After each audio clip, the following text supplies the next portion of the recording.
is there anything?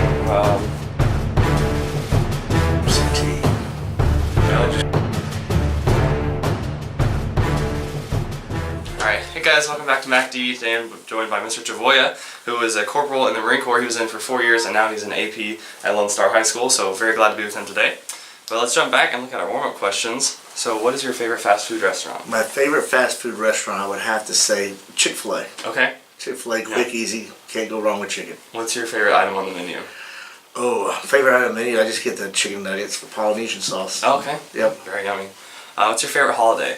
Favorite holiday has to be Christmas. Okay. It gives us a chance to be with family, and you know, I'm a very religious man, so the birth of Christ and things. Yeah, that's awesome. Yes.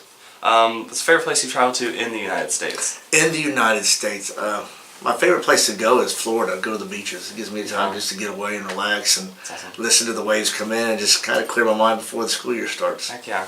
So let's jump into, before you joined, so why did you join the military? I know your family has a rich history of military and serving, so did you want to follow your dad's footsteps? Actually, it wasn't my dad, it was my grandfather. My grandfather was in every branch of the service except for the Air Force. And he retired from the Coast Guard. I guess you could say I wasn't ready to go to college out of high school. Yeah. And it's kind of something I knew I wasn't ready to go. My grades weren't really that good. And just being in the family that had a lot of military people in it, is something that I had seen. And by September of my senior year, I had enlisted. Okay. So wow, so you did it pretty early. Yes, September, we started in August. Yeah. Actually, even before I took my SAT and everything else. Oh wow, okay. I already joined. Whenever you had to finally leave, so it was a couple weeks after your senior year ended, right? Actually, it was July 7th, 1987. Okay, so you had about a month or so? A little bit of a month. Okay, so what was the hardest part about you leaving? Really, I wouldn't say anything was really hard about it. Yeah, it was easy for you? I was looking forward to going. Yeah. We were at the airport. I told my mom, I said, don't be mad at me when I don't look back and wave. I'm going to go forward, and you'll see me when I get off the plane when I come back. Yeah. That's awesome. Did you have any friends that enlisted with you and went with you? Actually, I was the first one to enlist, and then I had two other young men, a guy named Chad and a guy named Craig I went to high school with, who were joining the reserves. They went to boot camp at the same time, so we all graduated at the same time. We weren't in the same unit or anything like that, but we were there at the same time. So cool that you know your buddies are going through the same thing. Oh yeah, you're going through the same thing. Every once in a while we'd be marching by each other and see each other. That little glance head nod. That's awesome. So about boot camp, do you have a funniest memory from training? Funniest memory is when I was brought up in my household. My dad was very strict and tough kind of a man, and he did a lot of yelling stuff. But I can tell you that watching some of the people, I wouldn't say break down, but I knew that when the guy came and yelled in my face, I mean, it was nothing worse than what my dad was going to do to me. You're used to it. That's good. But just seeing, and just the things that the drill instructors would say, they'd make a funny comment, and you would try really hard not to laugh in their face. Because they're funny. Yeah, they're trying to provoke you. They're trying to get you to laugh. They're trying to get you to do things. That was the best. I had a bunkmate who was... he wasn't the most athletic or most swift of foot, I guess you could say. So they spent a lot of time at Iraq, and we paid dearly, but it was fun. Yeah, that's good. What was the hardest obstacle that you faced? Yeah, hardest mental or physical? I say it would be mental, to tell you the truth. I went to MCRD San Diego, and we were based right there by the airport. So sitting there listening to the planes come in and go out every day and every night, and you're sitting there and you're thinking... Boot camp was fun to me, to tell you the truth. Right. And I tell kids right now, if I could do it all over again, I'd do boot camp again. It was fun. So that was the mentally tough part of it. Yeah. Was there ever a time when you got in trouble? I mean, of course, they say you got in trouble for everything, but like a time when you truly deserved it? No, I can't say I really deserved it. I was a squad leader, so I usually got I had to pay for a lot, whatever my squad did. Yeah. But then again, you can't control what a lot of the guys do. I can't say that I actually got in trouble. Okay. How long were you a squad leader? Was it the whole time? No, I was there for half the time. Okay, cool. Awesome. Did you have a chance to graduate up for any reason, or were you just a private when you graduated? Actually, I was a private first class. I didn't graduate up. When I graduated in September of '87, I was a private first class. And so why did you get that extra rank? I guess it was a little bit of everything. I had the guys that joined. Okay. I had a little bit of points for that, and then some points in boot camp. For the squad leader. Yeah. Okay, cool. So let's jump to post-boot camp. So when you were in, there wasn't a thing as MCT. We were telling you how you had a week where you just went in the field to train. So how was that compared to just being on base? I mean, obviously you're still on base, but... Well, on base, you're basically working on your marching. You're learning the history of the Marine Corps. You're learning all different types of things, like classroom type stuff. Doing a lot of PT and everything. When we went out to the field, it was a week after, it was for a little bit after we went to the rifle range, so we already qualified in the rifle. Right. We went out into the field. That's where we would hike through the mountains in California and stuff as part of Camp Pendleton. I really couldn't tell you exactly where it was at because we had to keep our heads down on the bus the whole way.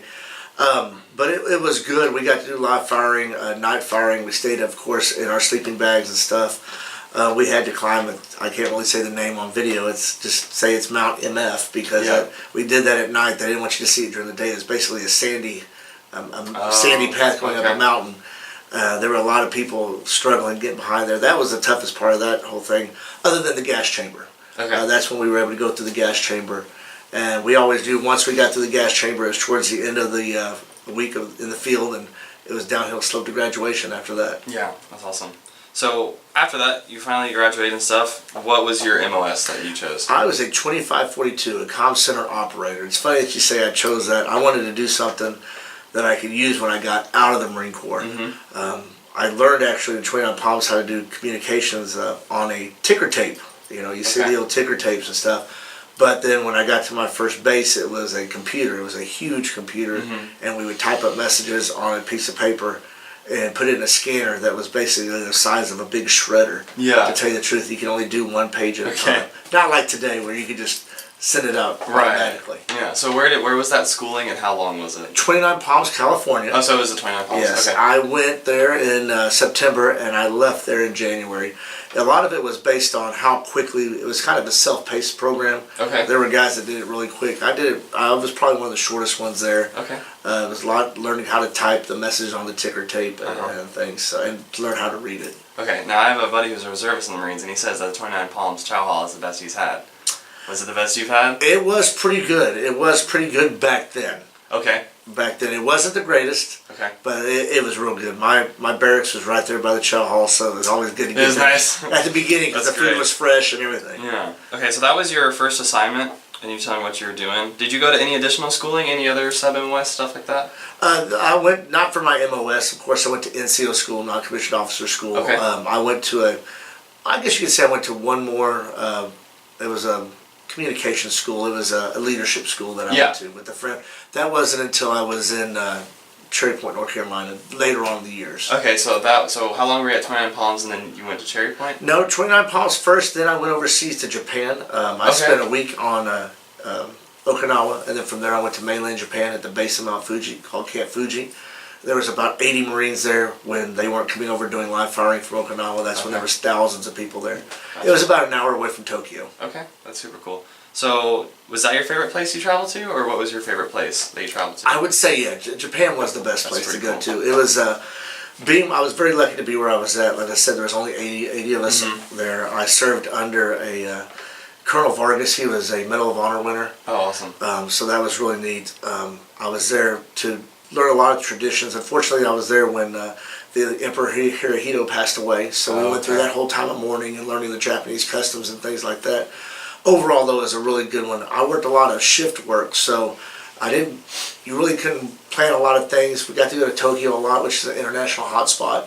I got to see a lot of different things there, concerts. You go to American concerts here, but I got to see, like Bon Jovi, there's people like that. I've got to see Barry Sanders when he won the Heisman, when he played Texas Tech in the Egg, and what they called the Egg Dome in the Tokyo Bowl. That's cool. So it was really cool. It's like a little bit of America came over to you. Oh yeah, that's super cool. Was there any bizarre foods or anything weird you had while there? I'm not really big on bizarre foods. No? Okay. No, so I just stuck it with the basic fried rice. There's what they call yakisoba, which is basically like ramen type thing. And then of course dumplings. Did you have any of the sushi? I'm not a sushi fan. No. Okay. I don't stray far away from my path. Yeah. All right. Awesome. So I'm interested how you answer the next question. Was there an act of courage in someone else that you wanted to share? An act of courage that I got to experience, or you got to experience, or heard a story about, or just something that you want to. Well, when you're going through boot camp and all different types of things, especially, act of courage would be Colonel Vargas, that I just mentioned, the Medal of Honor winner. He was a Vietnam his story was very, very good about how he saved a bunch of his men and stuff and protected a hill and just the whole thing. And to hear him tell it, and he really didn't like to talk a lot about it. Yeah, sure. He was a very humble man. So to live that experience firsthand, as far as hearing the story straight from the guy's mouth, was very exciting. That's super cool. When you got out, you did your 4 years. How was adjusting back to civilian life? Well, it was an experience. I guess you could say it wasn't bad. To tell you the truth, after I went to Japan, I went to Cherry Point, North Carolina, and to tell you the truth, it's kind of, I wouldn't say it's the college life. We lived in a big dorm, a big barracks, kind of like a dorm. And one of the bad things that people don't understand is you get out of boot camp, you're really structured, you're everything like that. When you go to your MOS school, you're still kind of structured, you're still doing the PT. But when you get to your job and where you're supposed to be, your base, it kind of loosens up a little bit. Right. You're on your own. Japan was great, but when I got to Cherry Point, Carolina, it was really an eye-opening experience because just like with anywhere, you have people that think they're back on the block, they're hanging out with their friends, and they can do what they want to do. So you kind of see a lot of different things. You see a lot of different people doing things, getting in trouble for things that they shouldn't be doing, just kind of like you would in the regular world. So when I got out of the Marine Corps, it was a little bit of an adjustment. Not much, though. I think the biggest adjustment was getting myself back enrolled in school and going through that process again. So is that what you went to college after? Yes, I did. I took the long route, I guess you could say. I started off in school. Unfortunately, my mom got real sick and passed away, so I took a little bit of time off. And then finally went back to school and finished up. Okay, awesome. If you could go back, would you do it all again? Oh, in a heartbeat. Yeah. I miss the camaraderie. I miss just being around everybody. Actually, after 9/11 happened, I looked at going back in. But I was married at the time. My wife was not very big on me doing that stuff, and I was trying to sell her on the idea of, the travel that we get to do, also the benefits. Even though I still have a lot of benefits coming towards me, but more benefits than that. But she was a very wasn't activated the idea. No, that's all right. Overall, how would you describe your military career in 3 words? Best time ever. Best time ever. Yes. Yeah, that's awesome. That's all I got. Thank you. Thank you for service. Thank you very much. Thank you.